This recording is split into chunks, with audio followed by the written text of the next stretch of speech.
यहाँ खड़े दरवाजे को क्यों घूर रहे हो?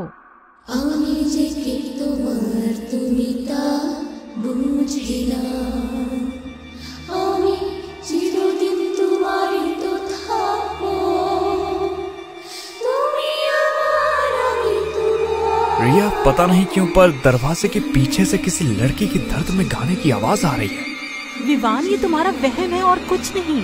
महल में और भी पेंटिंग बची हुई हैं, उनको स्कैन करते हैं। क्यों तुम इस दरवाजे के पीछे अपना वक्त जाया कर रहे हो? पर विवान ने रिया की एक नहीं सुनी और दरवाजे पर से सारे ताबीज, नींबू और गुड़िया उतार कर फेंक दिए और एक धक्के से दरवाजा खोल रिया के साथ कमरे में चला गया। रिया भी उस कमरे को देखकर चौंक गई। जब उसने कमरे को ध्यान से देखा तो उसकी आंखें फटी की फटी रह गई। कमरे के दीवारों पर बड़ी बड़ी पेंटिंग्स और आलीशान मूर्तियां रखी हुई हैं। तभी अचानक रिया को एक दीवार के एक खाने में किसी आदमी का सर रखा दिखाई दिया। विवान, इस सर की मूर्ति को देखो, देखने में कितनी असली लगती है ना? ये तो उसी राजा की सर की मूर्ति है जिसकी पेंटिंग दीवारों पर लगी है, पर देखने में ये मूर्ति नहीं, हूबहू राजा का कटा हुआ सर लगता है।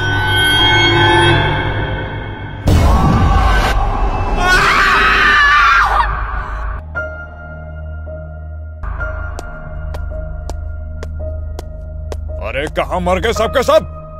राजा साहब महल में पधार चुके हैं और यहाँ पर अभी तक तैयारियां भी शुरू नहीं हुई। कहाँ है वो नई नृत्य की मंजुलिका? बुलाओ उसे।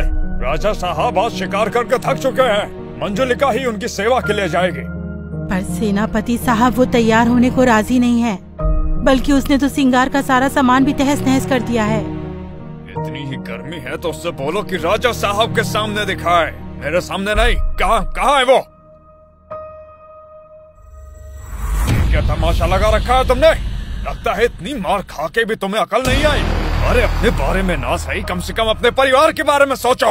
उन सभी की जान भी राजा साहब की तलवार की नोक पर है। इधर तूने नखरे की और उधर तेरी नानी की गर्दन धड़ से अलग, समझी? इसलिए चुपचाप तैयार हो जा। उस विध्वंस को बोलो कि मंजुलिका ने अब दूसरों के इशारे पर नाचना छोड़ दिया है।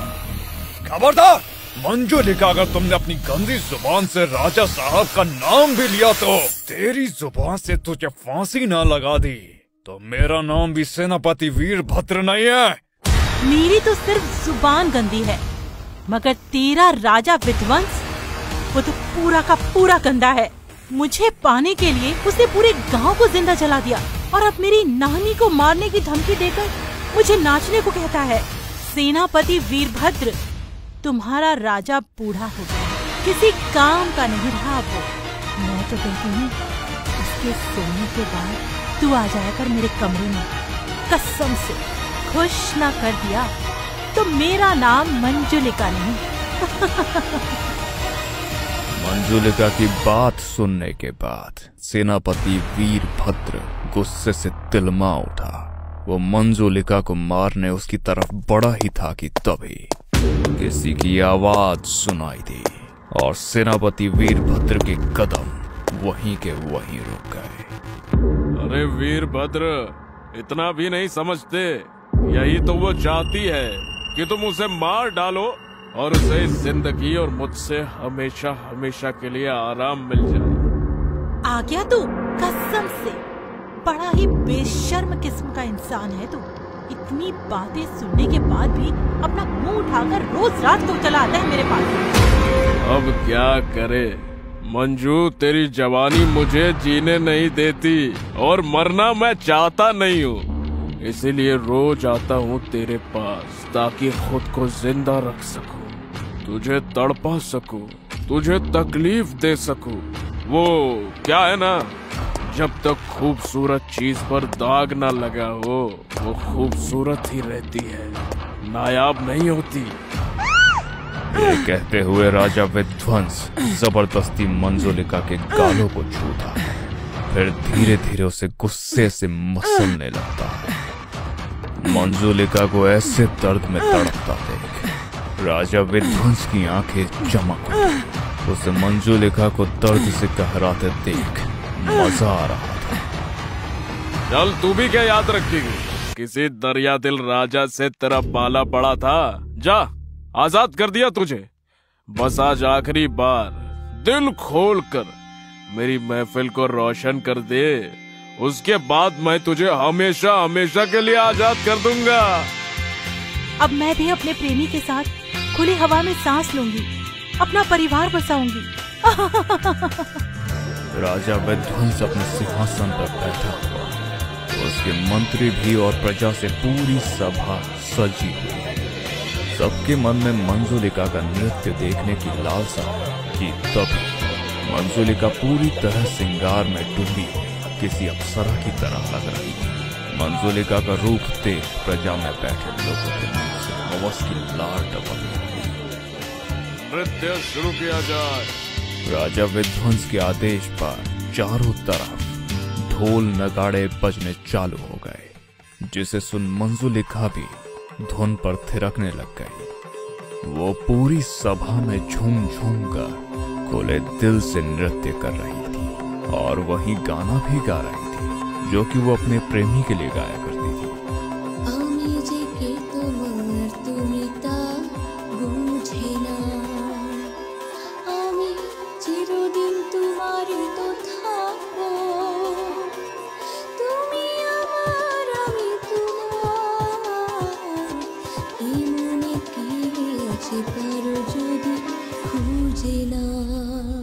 पूरी सभा मंजुलिका के नृत्य से मदहोश हो गई थी कि तभी राजा विध्वंस एकदम से खड़ा हुआ, जिसे देख पूरी सभा को मानो सांप सूंघ गया हो।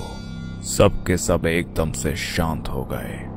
वाह वाह मंजुलिका, वाह! तुमने आज साबित कर दिया कि मेरी नजर सच में बहुत कीमती है, जो हीरो को पहचानना भी जानता हूँ और उन्हें तराशना भी। जैसा कि मैंने कहा था, आज की महफिल तेरी इस राज महफिल में आखिरी महफिल होगी। पर जाने से पहले इतने साल जो तुमने हमारा मनोरंजन किया, उसके लिए हम तुम्हें एक भेंट देना चाहते हैं। अरे लेला, ओ भाई!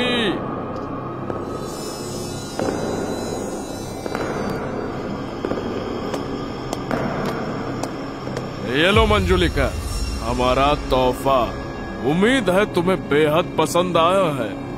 ये लो हमारा पहला तोहफा, तुम्हारी माँ का सिर। मंजुलिका को अपनी माँ का कटा हुआ सर देख सदमा लगा था। वो माँ का सर देख चीखने ही वाली थी कि राजा विध्वंस ने मंजुलिका को बालों से पकड़ लिया और दूसरी थाली की ओर बढ़ गया। प्रजा भी ये सब देख चौंक गई। फिर से एक बार और सबके मुंह खुले हुए थे, लेकिन इस बार उसकी वजह डर था। ये देख तेरे पिता का कटा हुआ सर। ये रही तेरी छोटी बहन, ये तेरा छोटा भाई, ये थी तेरी नानी, और अब बारी है तेरे दिल के सबसे करीबी इंसान के सर की, तेरा प्रेमी। मंजुलिका से जुड़ा हर एक शख्स का सर राजा विध्वंस ने उसे तोहफे के रूप में भेंट कर दिया था। मंजुलिका को भी समझ नहीं आ रहा था कि वो किसकी मौत का दुख पहले मनाए कि तभी राजा विध्वंस ने अपनी आखिरी चाल चली। अरे क्यों? आखिरी तोहफा तो देना बाकी है तुझे।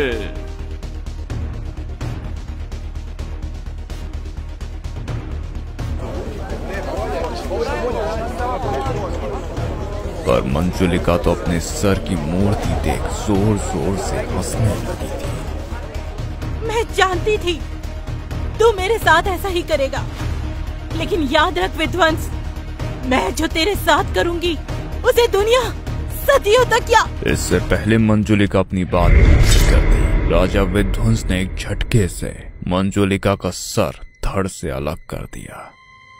मंजुलिका का सर कटते ही पूरी प्रजा फुसफुसाने लगी थी। सबकी नजरें मंजुलिका के कटे हुए सर पर टिकी थी, जो कि मरने के बावजूद भी राजा विध्वंस को ही घूरे जा रही थी।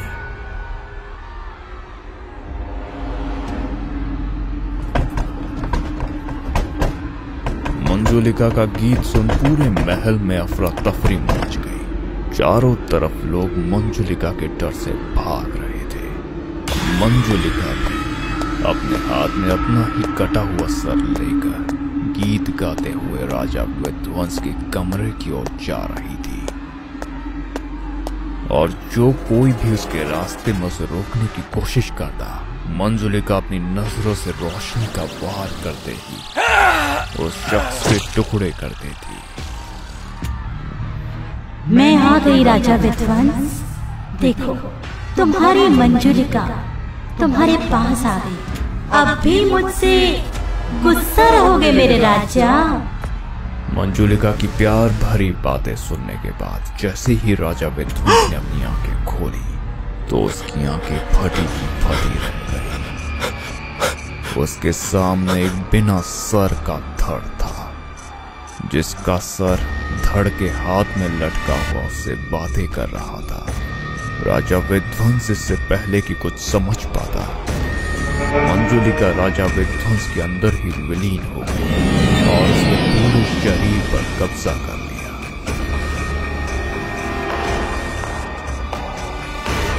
सेनापति जी, मंजुलिका की आत्मा राजा जी के शरीर को वश में कर चुकी है। सिपाही की बात सुन सेनापति वीरभद्र तुरंत ही राजा के कमरे की ओर भागा, लेकिन उसने जो मंजर देखा वो सेनापति कभी नहीं भूलने वाला था। राजा विध्वंस अपने ही सीने का मांस नोच कर खा रहा था। इस बीच राजा की नजर जैसे ही सेनापति और उसके सिपाहियों पर पड़ी तो उसने अपनी आंखों की नजर भर से सेनापति के सिपाहियों के टुकड़े कर दिए, पर सेनापति को जिंदा छोड़ दिया। तू मुझे मारने चला था ना? जा, मैंने तुझे जिंदा छोड़ा। बचा सकता है तो बचा ले। तेरे पास 2 दिन का समय है, वरना मैं इस पूरे राज्य को खत्म कर दूंगी। इतिहास के पन्नों में साइड में एक नाम रहेगा और कुछ नहीं।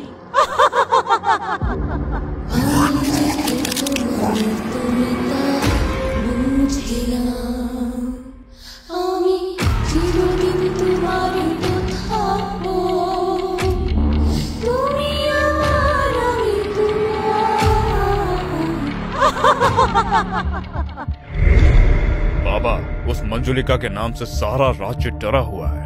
अब आप ही कुछ उपाय बताइए। बेटा, बेगुनाह लोगों की जान लेने पर तो भगवान तक को श्राप भोगना पड़ता है।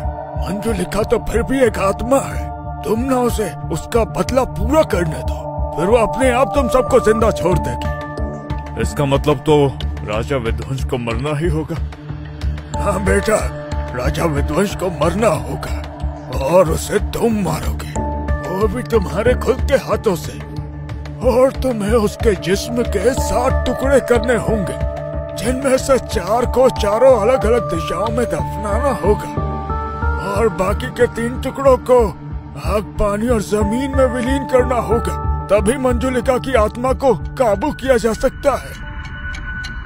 सेनापति जब राजा विध्वंस के कमरे में गया तो उसे इस बार एक और घिनौनी हकीकत का सामना करना पड़ा। उसने देखा कि राजा विध्वंस ने अपनी छाती और पैर के ऊपर का सारा मांस नोच कर खा चुका था।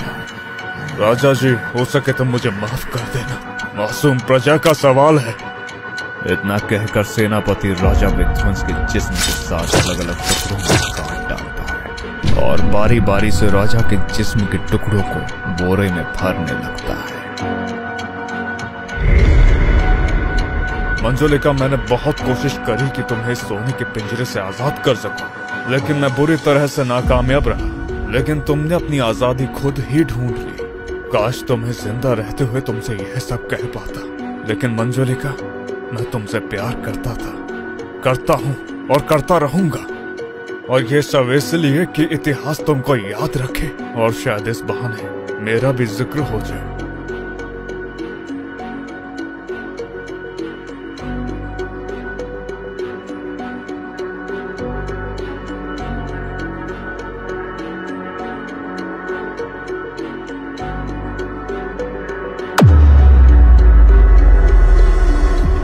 अगले दिन सेनापति बाबा के साथ मिलकर राजा के कमरे का दरवाजा मंत्र और तावीज से हमेशा हमेशा के लिए बंद कर देता है, ताकि कभी भी फिर मंजुलिका की आत्मा किसी को परेशान ना कर सके। लेकिन तब क्या होगा जब खुद ही कोई मंजुलिका के सामने मरने चला है।